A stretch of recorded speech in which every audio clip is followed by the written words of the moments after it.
Ngaturaken salam tentrem rahayu kagem para sedherek sedaya pinanggih wonten ing dinten Rebo 6 Mei 2026. Mugi dinten menika kita sedaya sami pinanggih kelayan berkahipun Gusti. Gusti sampun maringi kasarasan kegiatan tuwin kawilujengan ingkang enggal ing dinten menika lan sumangga sesarengan kita mareksowan wonten ing ngarsanipun Gusti kanthi bekta manah kepeng raos syukur lan bingah sarta manah ingkang sestu ngorong nyawiji kelayan Gusti.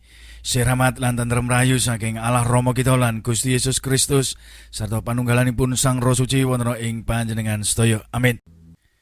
Para sedherek ingkang dipun tresnani dening Gusti, pamaos sing kitab suci wekdal menika injih saking kitab Ulang Pepasan 3 ayat 13 dumugi 18. Rahayu wong kang tampa kawicaksanan, wong kang oleh kapinteran. Awitene oleh-olehane kawicaksanan iku ngluwi oleh-olehane salaka lan pikulahe ngungkuli emas. Ajine ngluwi raja peni. Apa wae kang kok karepake ora bisa madani. Tangane tengen gegem umur dawa. Kang kiwa nyekel kasugihan lan kaurmatan. Dalane iku kebak kabegjan lan sakehe lurunge anane mung tentrem. Iku dadi wit panguripan tumrap wong kang padha nyekel sarta kang padha gondelan iku kaaranan bejo. Rahayu kula lan panjenengan ingkang mirengaken sabda Gusti lan saged ngestakaken. Amin. Jujur pamdaring sabda wekdal menika rahayu kang tampa kawicaksanan.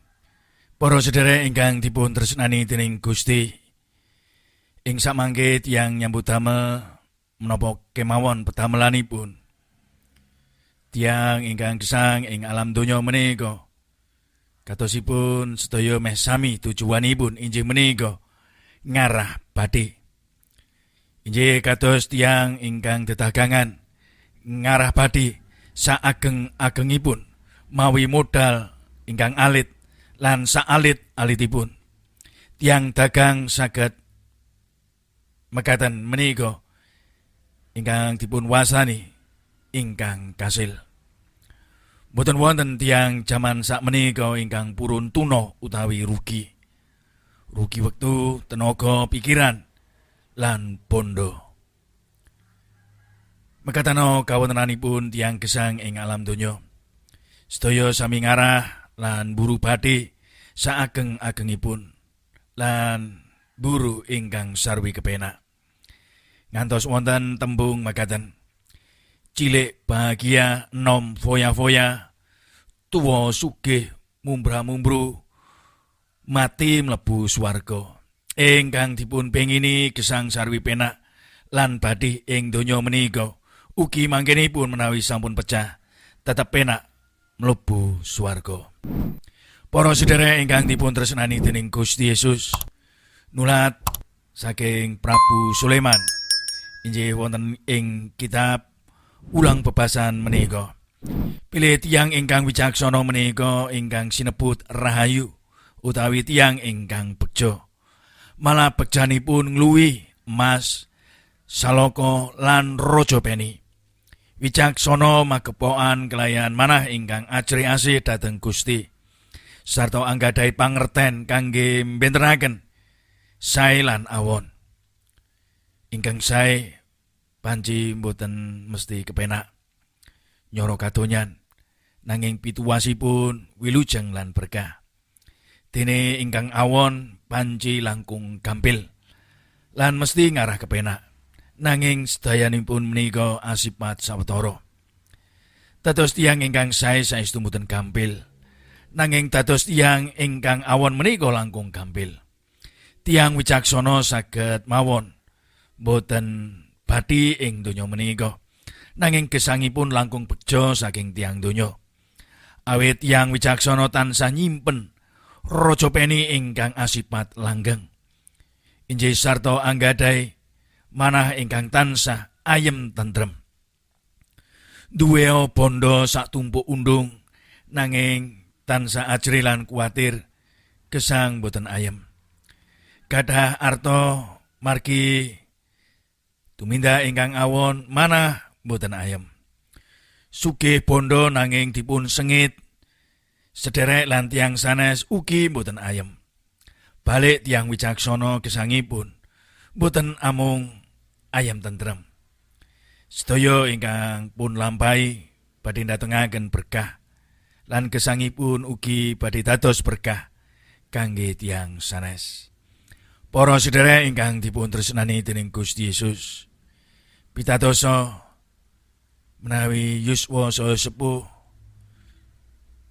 gesang saya wicaksana, kita mboten lumampah piyambak amargi wonten Gusti ingkang tansah nyarengi, malah ing salebet dipun ngadepi masalah ing donya. Astanipun Gusti ingkang badhe tansah cawe-cawe mitulungi. Kita mboten namung sinebut rahayu, nanging ugi sinebut tiyang ingkang bekja sanget. Amargi umur panjang, kasarasan lan rejeki tansah Gusti paringaken. Boten susah buru lan buru-buru.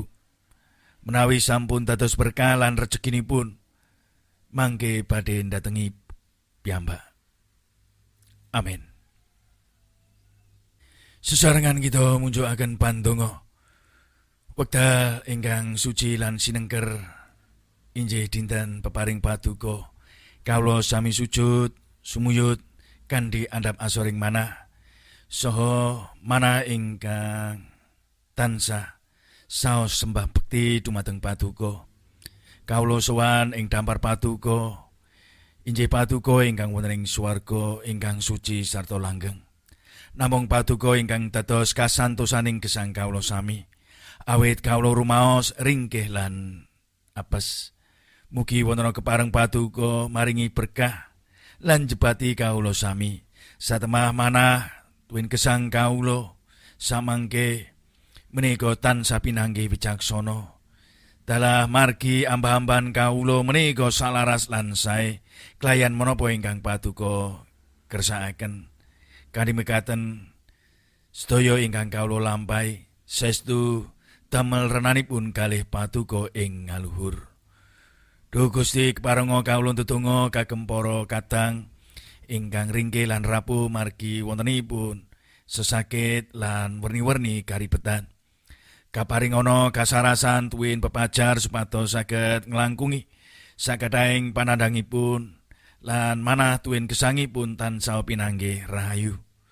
Kawula masrahaken para sepuh. Mugi para sepuh gesangipun tansah wonten ing sih piwelas paduka. Dalah wonten ing berkah paduka. Kanthi mekaten sedaya ingkang dados kapetahanipun Gusti ingkang tansah nuwuhi dinten menika boten wonten ingkang kirang setunggal menapa. Para sepuh tansah gesang rahayu ing ngarsa paduka lan temtunipun dados berkah kangge sak kiwa tengenipun. Kawula pasrah lan sumarah namung dumateng asta paduka ingkang santosa. Gusti ingkang maringi, Gusti ingkang jurungi. Sedaya lampah kawula namung kawula pasrahaken wonten ing asta paduka. Dosa-dosa kawula estu kawula akeni nyuwun Gusti apunteni. Sedaya menika kawula unjukaken wonten ing asma paduka Gusti kawula Yesus Kristus juru wilujeng kawula. Amin. Sugeng ngaya jejiban ing dinten menika.